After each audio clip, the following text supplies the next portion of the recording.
جو لوگ اللہ پر ایمان لائیں، کہیں کہ ہمارا رب اللہ ہے، پھر اس پر جم جائیں، ان پر فرشتوں کا نزول ہوتا ہے، نہ کوئی غم کرو نہ خوف، خوشیاں مناؤ جنت کی جس کا تم سے وعدہ کیا گیا تھا۔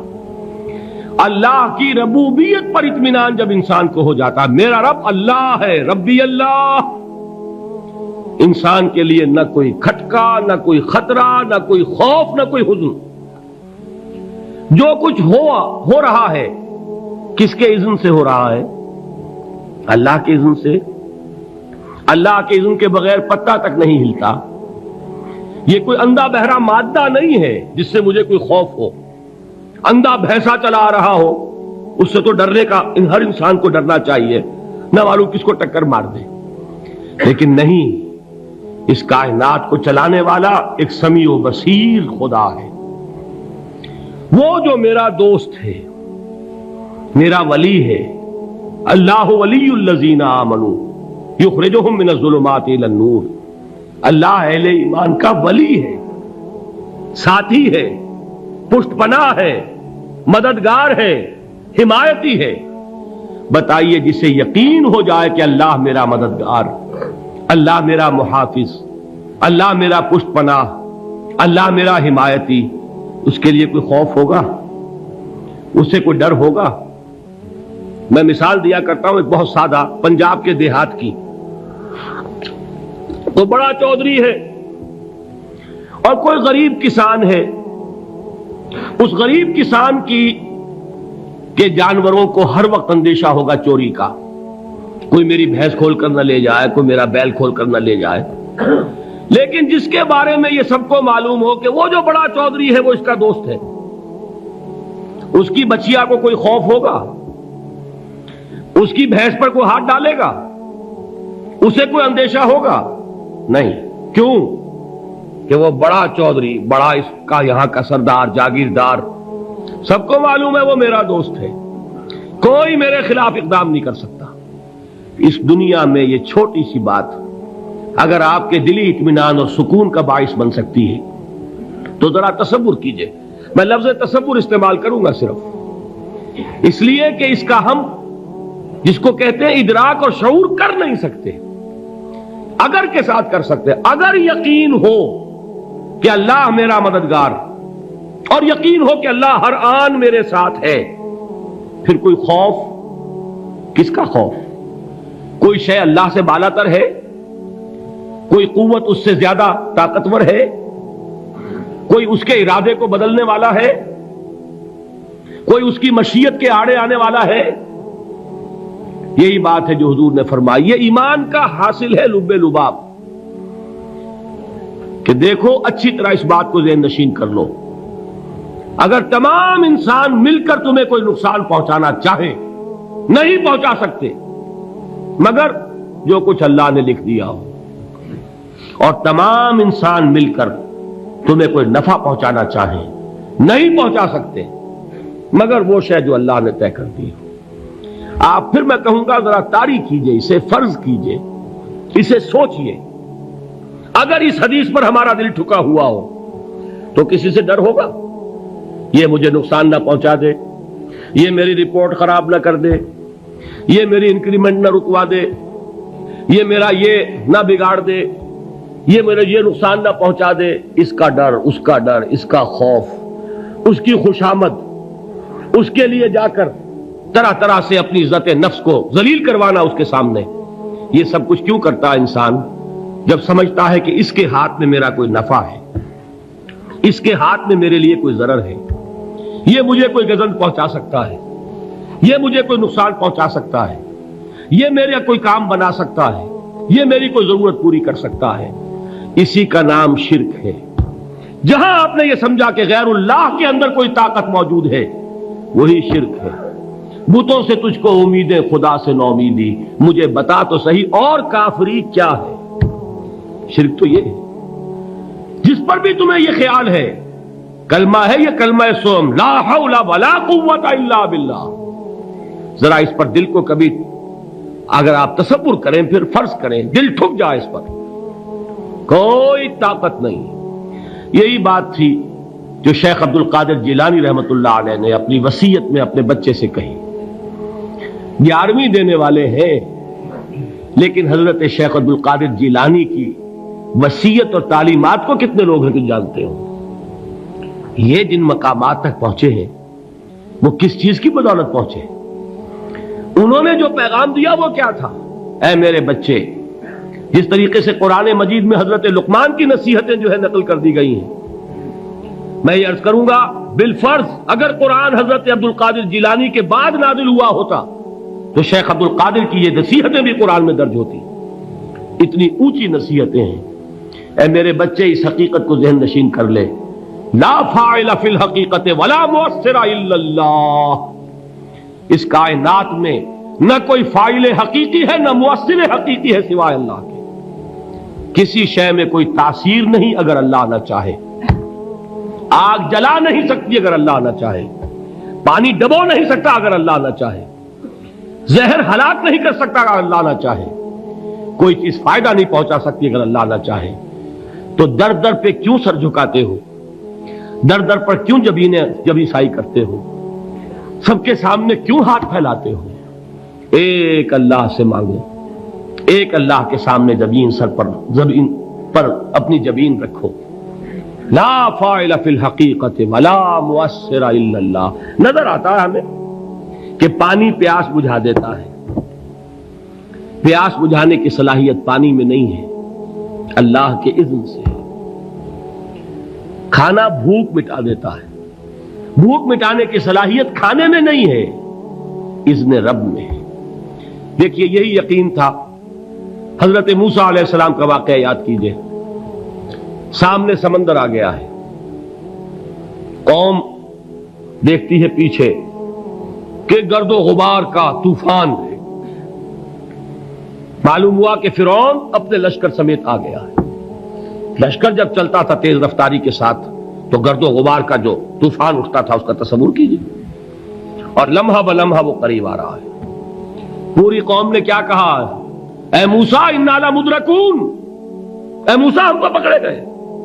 قرآن مجید نے تو یہاں وہ باتیں نہیں لکھی ہیں، لیکن تورات میں یہ درج ہے کہ بنی اسرائیل جھگڑنے لگے، دست و گریبان ہو گئے موسیٰ کے ساتھ. موسیٰ ہمیں یہاں مروایا لا کر، اس سے تو ہم ہی بہتر تھے. وہاں کھانے کو ملتا تھا، زندگی تو تھی، بیگار ہم کر رہے تھے، موت تو نہیں تھی. اب جو کچھ ہوگا اس کا تصور کرو، جس طریقے سے ہمارے ٹکڑے اڑائے جائیں گے. تو لڑ رہے ہیں حضرت موسیٰ علیہ السلام سے. یہ تورات کی تفصیل ہے. قرآن میں صرف اتنا آیا ہے، پریشان ہو کر انہوں نے کہا انا لمدرکون، موسیٰ ہم تو پکڑے گئے. اس وقت موسیٰ کا جواب کیا ہے؟ کلا ان معی ربی سیہدین. نہیں، میرے ساتھ میرا رب ہے، وہ راستہ دے گا. بتائیے کہاں راستہ نظر آ رہا ہے؟ یہ ہے ایمان بالغیب. راستہ نظر نہ آئے تب اللہ پر یقین ایمان ہے. جیب میں پیسے ہوں اور تب دل کو اطمینان ہے تو ایمان کس پر ہوا؟ پیسے پر، اللہ پر نہیں. جب وسائل و ذرائع نہ ہو اور پھر یقین ہو کہ اللہ مسبب الاسباب ہے، وہ اسباب کا پابند نہیں ہے، وہ اسباب کا محتاج نہیں ہے، اسباب اس کے محتاج ہے.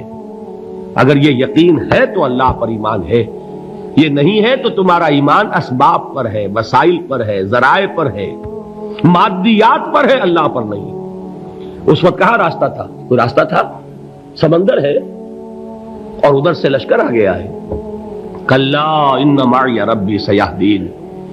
اب دیکھیے ایمان کہہ دینا آسان ہے، ہوا معکم اینما کنتم، جہاں کہیں بھی تم ہوتے ہو اللہ تمہارے ساتھ ہوتا ہے. لیکن اس کا یقین قائم ہو جائے تو زمین و آسمان کا فرق واقع ہو جائے. یہی بات ہوئی حضور کے ساتھ. غار ہے، چھپے ہوئے ہیں محمد الرسول اللہ اور آپ کے وہ یار غار ابو بکر صدیق رضی اللہ تعالی عنہ. اقبال نے حضرت ابو بکر کی شان میں چند اشعار کہے صرف، لیکن واقعہ یہ ہے کہ بھاری بھاری نظموں پر اور قصیدوں پر بھاری ہے. طویل ترین نظمیں اور قصیدے ہوں ان پر بھاری ہے. ہمت ابو بکر کی ہمت جو ہے کشت ملت را چو ابر، جیسے بارش سے کھیتی اپجتی ہے، ابو بکر کی ہمت اور عزیمت اس امت کو اسی طرح سینچنے والی ہے۔ ثانیے اسلام و غار و بدر و قبر، وہ دوسرے تھے اسلام میں، دوسرے پہلے کون تھے؟ انا اول المومنین، حضور فرماتے ہیں سب سے پہلا ایمان لانے والا میں، دوسرے ابو بکر۔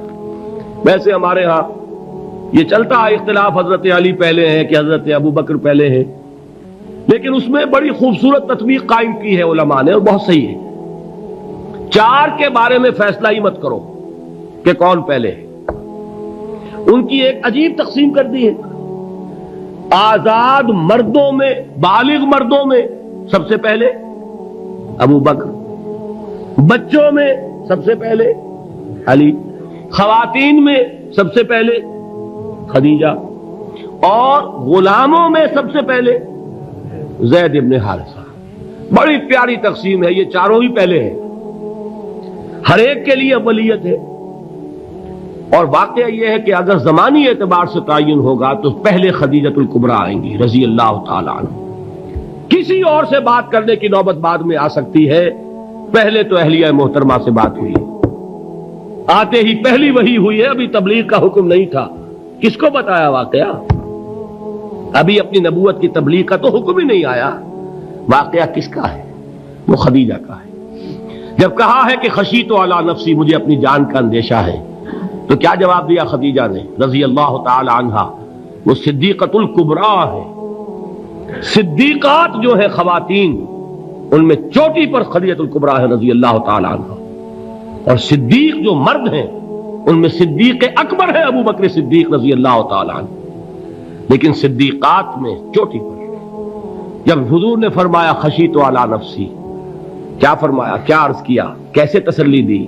نہیں نہیں، اللہ آپ کو ضائع نہیں کرے گا، آپ غریبوں کے ہمدرد ہیں، آپ مساکین کے تکالیف رفع کرنے والے ہیں، آپ بیواؤں کی سرپرستی کرتے ہیں، آپ مسافروں کی خدمت کرتے ہیں، اللہ آپ کو ضائع نہیں کرے گا۔ یہ یقین ہے اس خاتون کے اندر۔ خیر وہ ایک علیحدہ بات ہو جائے گی۔ میرے دل پر حضرت خدیجہ رضی اللہ تعالی عنہ کی شخصیت کا بڑا گہرا نقش ہے، جو وہ کوئی اور ہی وقت اور موقع ہوا تو بیان ہوگا۔ بہرحال اقبال نے ایک مصرے میں جو چار اولیتیں جمع کر دی ہیں، ہمت او کشت امت را چو ابر، ثانی اسلام و غار و بدر و قبر۔ اسلام میں حضور کے بعد پہلے کون؟ ابو بکر۔ غار میں حضور کے ساتھ کون؟ ابو بکر۔ بدر کی رات اللہ کا رسول سر بسجود، وہ جھاڑ، وہ گھاس پھوس کی جو جھوپڑی بنائی گئی تھی، اور وہاں تلوار ننگی لے کر پہرا دینے والا کون؟ ابو بکر۔ اور اس حجرہ عائشہ میں محمد کے بعد سب سے پہلے دفن ہونے والا کون؟ ابو بکر رضی اللہ تعالی عنہ صلی اللہ علیہ وسلم۔ وہ جو معاملہ میں سنا رہا تھا غار ثور کا، حضرت ابو بکر بھی حضور کے خیال سے لرز گئے ہیں۔ آپ کو یاد ہوگا کہ جا کر پہلے تمام جتنے سوراخ تھے انہیں بند کیا ہے، ایک سوراخ رہ گیا تھا جس کو بند کرنے کے لیے کوئی کپڑا نہیں تھا، وہاں اپنی ایڑی رکھی ہے، تب کہا ہے حضور سے تشریف لائیے، اور اپنے زانو پر حضور کو لٹایا ہے، اور وہاں کسی موذی جانور نے کاٹا ہے، حضور کی آنکھ لگ گئی تھی اس وقت، اس بل کے اندر جو بھی بچھو ہے کیا ہے واللہ عالم، اس نے کاٹا ہے، اس کی تکلیف کی وجہ سے ابو بکر کی آنکھوں سے آنسو ٹپک گئے، حضور کے چہرے مبارک پر پڑے ہیں، تو حضور جاگے ہیں، معاملہ کیا ہے؟ ایڑی نہیں ہٹائی وہاں سے، مبادا وہ جانور وہاں سے نکل کر محمد الرسول اللہ کو کوئی گزن پہنچا دے، ابو بکر کی ایڑی ہے، جس طرح چاہے کھا لے، ختم کر دے، جان نکل جائے تب کوئی آنچ آئے، محمد پر تو آئے، لیکن جیتے جی نہیں۔ وہ ہے ابو بکر حضور کے خیال سے۔ اس وقت حضور نے پھر اپنا لعاب دہن لگایا ہے، اور اس سے پھر آپ کی تکلیف ختم ہوئی۔ جیسے خیبر میں حضرت علی کی آنکھ دکھ رہی تھی، اس کو جو شفا حاصل ہوئی ہے وہ بھی حضور کے لعاب دہن سے ہوئی۔ تو بہرحال اس وقت انہوں نے کہا ہے کہ اے نبی یا رسول اللہ، اگر اس وقت ان میں سے کسی نے غیر ارادی طور پر بھی اپنے قدموں کی طرف جھانک لیا تو پکڑے جائیں گے۔ کیا جواب تھا اللہ کے رسول کا؟ لا تحزن ان اللہ معنا، اللہ ہمارے ساتھ ہے، کیوں گھبراتے ہو ابو بکر؟ یہ ہے ایمان باللہ، میرا مالک اللہ، میرا رازق اللہ، میرا محافظ اللہ، میرا مددگار اللہ، میرا پشت پناہ اللہ، میرا دوست اللہ۔ یہ دوستی ہے اللہ کی جو لب لباب ہے، حاصل ہے ایمان کا، اسی کا نام ولایت ہے۔ اولیاء اللہ کے سروں پر سینگ نہیں ہوتے، جس کے دل میں ایمان راسخ ہو چکا ہو وہی اللہ کا ولی ہے، جسے اللہ پر یقین ہو چکا ہے وہی اللہ کا ولی ہے، جسے یقین ہے اللہ میرے ساتھ ہے، میرا مددگار، میرا پشت پناہ، میرا ساتھی، میرا دوست، میرا محبوب، میرا محب۔ اللہ اہل ایمان سے محبت کرتا ہے۔ واللہ یحب الصادقین، ان اللہ یحب الذین یقاتلون فی سبیلہ صفا کانہم بنیان مرصوص۔